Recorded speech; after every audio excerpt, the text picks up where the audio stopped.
Hola, saludos. Este es nuestro último vídeo de esta parte teórica de control de compresores.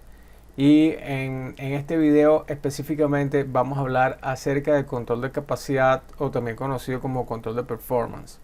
Vamos a ver entonces cómo es el esquema de control y cómo trabaja esto tanto como para un solo compresor como para compresores múltiples. Entonces el control de capacidad o desempeño, también llamado control de productividad, control de capacidad, control de procesos, equipara la productividad del compresor con la carga.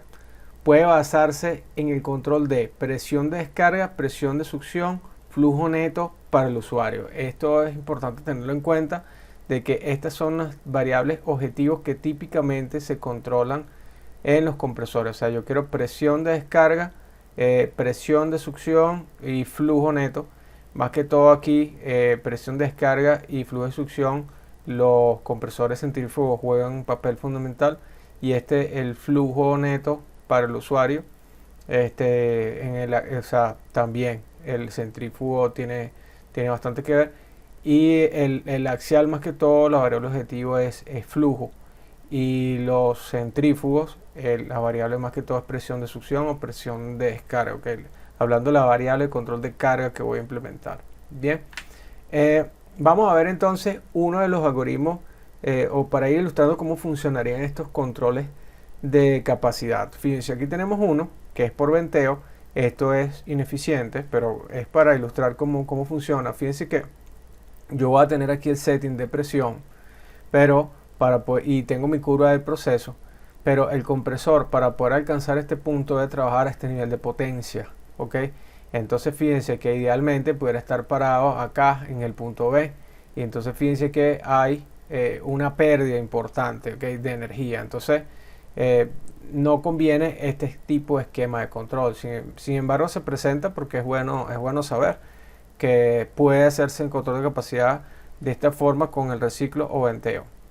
Siempre lo que es reciclar o ventear no es bueno, ¿ok? Se hace nada más es para prevenir el source, pero hasta allí, ¿ok? Bueno, esto que está descrito aquí es básicamente lo que ya les comenté.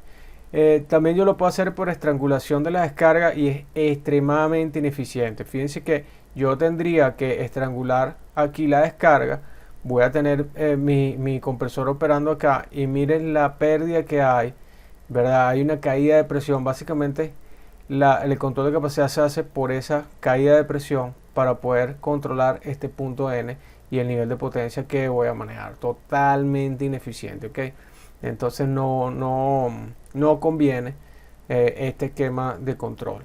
Bien, aquí en estas líneas está descrito básicamente lo que ya les había comentado, ¿ok? Hay uno que es por estrangulación de succión, ya un poco más aceptable.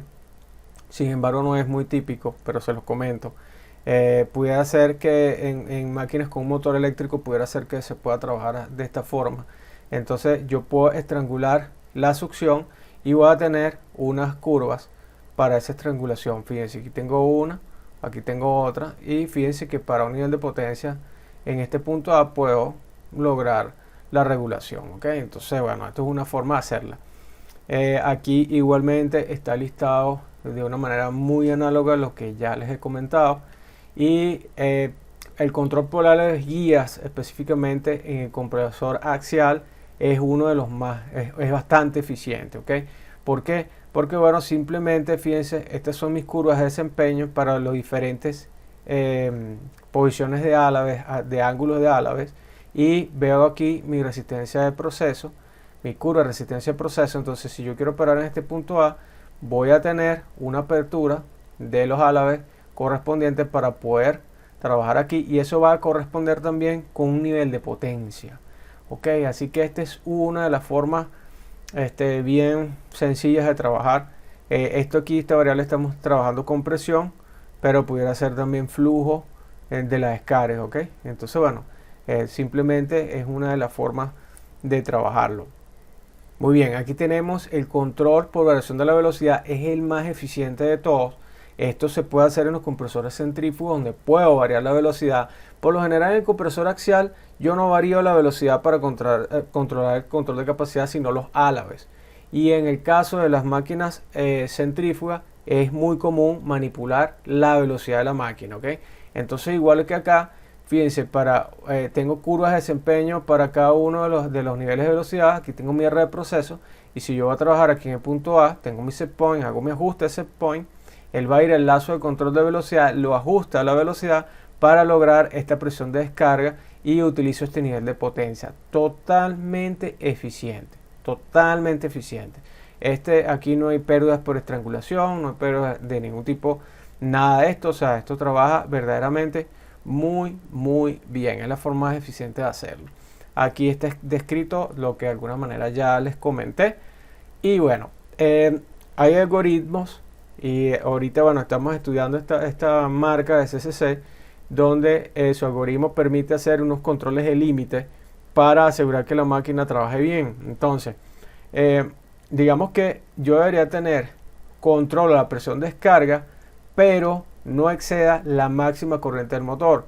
Control de la presión de succión, pero no exceda la máxima presión de descarga. Control el flujo neto, pero no exceda la mínima presión de succión. Y controle la presión de succión y no exceda la máxima temperatura en la descarga, ¿ok? Esto de sobrepasarse algún límite, el algoritmo va a limitar la máquina para que yo no siga avanzando, y bueno, produzca alguna inestabilidad por exceder los límites de operación de la máquina. Fíjense, aquí vemos una limitación de potencia en el controlador de capacidad. Yo puedo estar trabajando, fíjense, para diferentes niveles de velocidad con un control de presión seteado aquí en este punto, pero fíjense que tengo mi curva de límite de potencia, ¿ok? Si por alguna razón yo aumento mucho la velocidad para tratar de llegar aquí a este punto D, el controlador de límite me ataja y no me deja sobrepasar de este punto. O sea, no voy a poder acelerar la máquina más allá porque tengo un límite de potencia. Esto igual se puede hacer si voy a hacer controles de otras variables, presión. Bueno, es una forma también de hacerlo. Entonces, bueno, vean qué interesante es. El control de capacidad es un control bastante sencillo. Básicamente lo que se hace es controlar esas variables que ya hablamos: flujo, presión de succión, presión de descarga, flujo neto, ¿ok? Son las variables que típicamente se controlan. Bueno, aquí está escrito lo que ya básicamente ya les comenté, y vamos a ver ahora múltiples compresores, o sea, cómo hacer control de carga de múltiples compresores. Esta parte es bien bonita y bien interesante. Bien, redes de compresores. Vamos a ver cómo se hace el control de capacidad de compresores múltiples. En ocasión lo llaman también load sharing. Entonces, fíjense, los compresores operan frecuentemente en paralelo y con menos frecuencia en serie. Los propósitos de las redes incluyen redundancia, flexibilidad, incremento de capacidad. Por lo general se controla cada compresor, pero se ignora la red. Los fabricantes por lo general se enfocan en máquinas individuales. El control de red es esencial para lograr una buena protección de source y un buen desempeño de la red. Entonces, claro, a veces los fabricantes de máquinas son más especialistas en la parte mecánica que en la parte de control, ¿bien?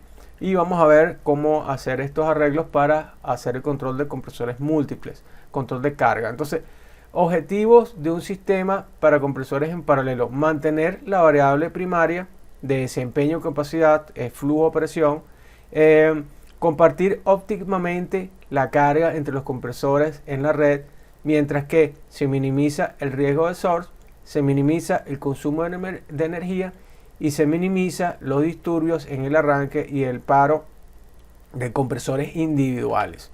Aquí tenemos un arreglo que se puede llamar control de base en carga. Fíjense que básicamente voy a tener un control en lazo abierto, este que está acá.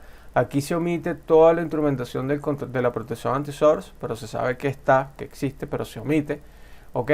Y fíjense que básicamente la máquina de balance es la que va a hacer el control del conjunto, o sea, pero ella de alguna manera va a tener que absorber lo que no pueda manipular este compresor, porque obviamente va a estar fija, ¿ok? Va a tener una velocidad fija, va a tener una presión fija, y cualquier cambio de presión lo va a absorber el compresor 1, ¿ok? Fíjense cómo se ve desde el punto de vista gráfico. esta es la máquina base y esta es la máquina de balance, y así se va a poder mover, pero este va a tener un comportamiento fijo, ¿ok? Bueno, aquí están algunas observaciones de este control de carga base. Las máquinas operan en la misma relación de compresión, como vemos acá, ¿ok? Están trabajando en la misma relación de compresión, que es el setting fijado, puesto que la succión y la descarga de ambas máquinas se encuentran enlazadas. O sea, fíjense, ¿ves? Tengo la succión y la descarga están enlazadas. Bien.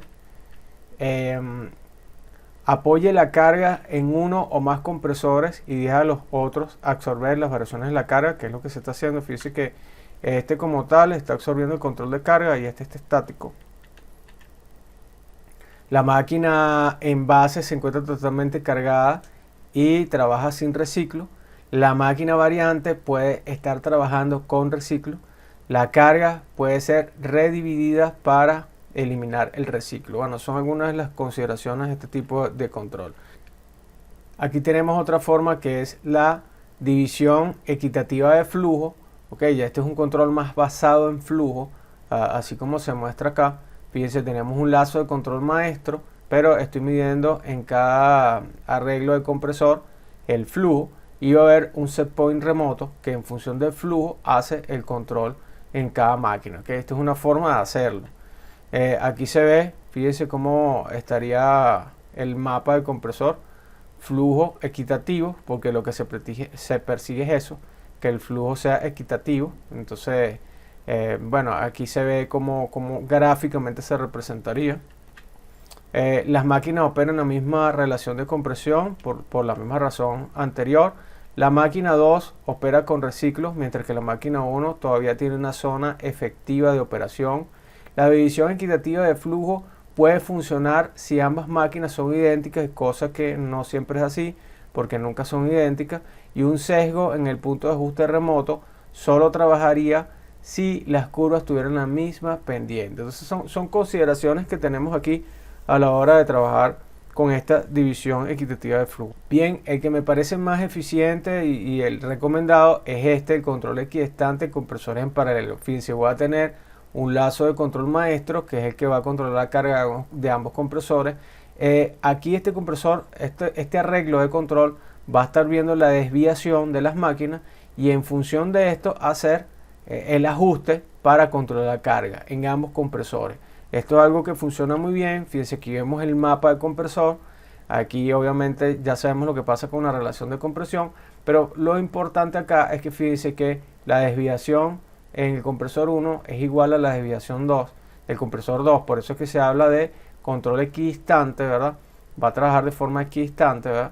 Y aunque los flujos no sean iguales, ni tampoco los niveles de velocidad. Entonces esto es genial, porque no castigo una máquina más que la otra, porque bueno, las máquinas, como ya les había comentado, no necesariamente tienen la misma capacidad, y esto es una forma bien eficiente de hacer el load sharing, el control de reparto de carga de estas máquinas múltiples. Muy bien. Muy bien. Un fenómeno también que hay que estudiar es la interacción entre los lazos de anti-source y capacidad. Supongamos que la máquina está operando en este punto, pero entra un disturbio y se desplaza el punto operativo hacia acá. Aquí va a ocurrir la interacción entre el lazo de performance o el lazo de capacidad y el de control anti-source. El control anti-source va a abrir para reciclar, para sacar al punto de peligro y colocarlo fuera de esta zona de reciclo.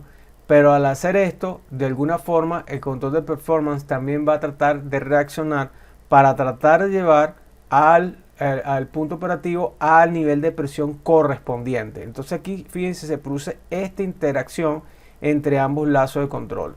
¿Qué sucede? Si no se previene esta situación, esto va a originar disturbios, va a originar problemas fuertes, puede originar grandes desviaciones en la presión durante las perturbaciones y un mayor riesgo de surge, porque esta interacción puede hacer que el punto operativo se traslade acá y la máquina entre en source. ¿Ok? Muy bien. Entonces, hay una forma de solucionar esto. Digamos, la solución no es poner el lazo de performance en manual o el anti-source en manual, o tratar de desentonar para que el control trabaje. No, no, no, no, no. La mejor forma es colocar una red de desacople, ¿ok? Y aquí lo comenta de alguna forma la bibliografía de CCC. El desacoplar las interacciones, los resultados son muy buena exactitud de control de desempeño, una buena protección de source y no se desperdicia la energía debido a la recirculación o venteo. O sea, la mejor forma de solucionar esto es con una red de desacople. Ahora, ¿cómo es esta red? En breve les explico. Fíjense este ejemplo, aquí vemos un lazo de control de performance, que es un control de presión, ¿verdad? Presión de succión, y está trabajando en cascada con un lazo de control de velocidad. Él va a manipular la admisión de vapor en este steam turbine para controlar la velocidad. Sin embargo, vemos que aquí hay una red de desacople, porque ya vimos que hay interacción entre el lazo de control de performance y el lazo de control anti-source.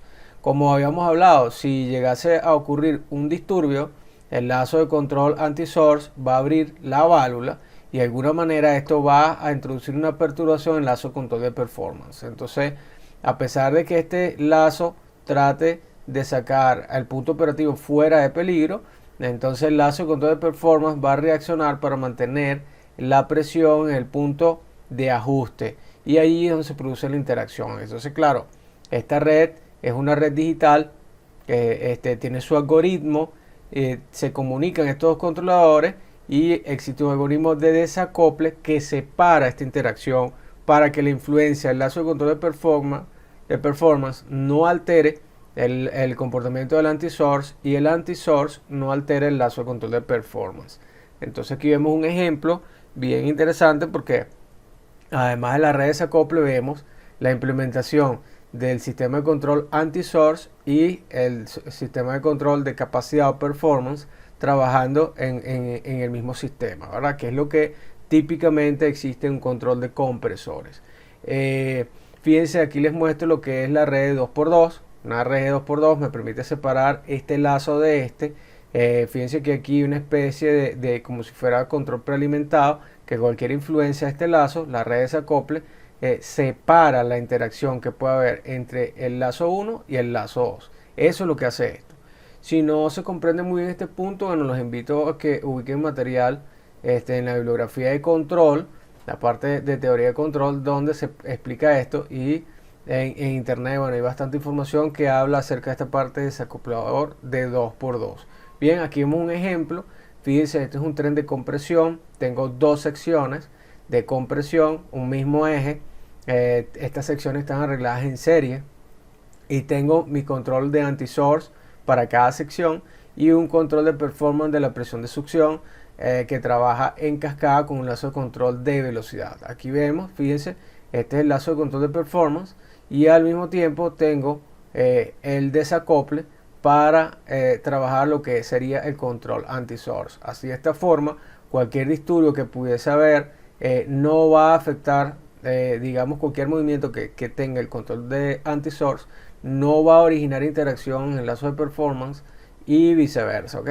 Esa es la idea de este sistema. Aquí este lazo también sirve para ilustrar cómo sería el sistema de control de un tren de compresión de dos secciones arreglado en serie. Sistema de control anti-source y sistema de control de performance. Cabe destacar que aquí se omite lo que es la instrumentación del sistema de control anti-source, pero se entiende que debe estar implementado. ¿Okay? Simplemente que estamos haciendo énfasis en esta parte de la red de desacople. Así que, bueno, muchas gracias. Así de sencillo es este control de performance, es bastante sencillo. Espero haberme explicado y bueno, estoy a su orden. Cualquier consulta me lo dejan en los comentarios. Y bueno, un placer, mucho éxito y espero que este material sea de gran utilidad para ustedes. Gracias.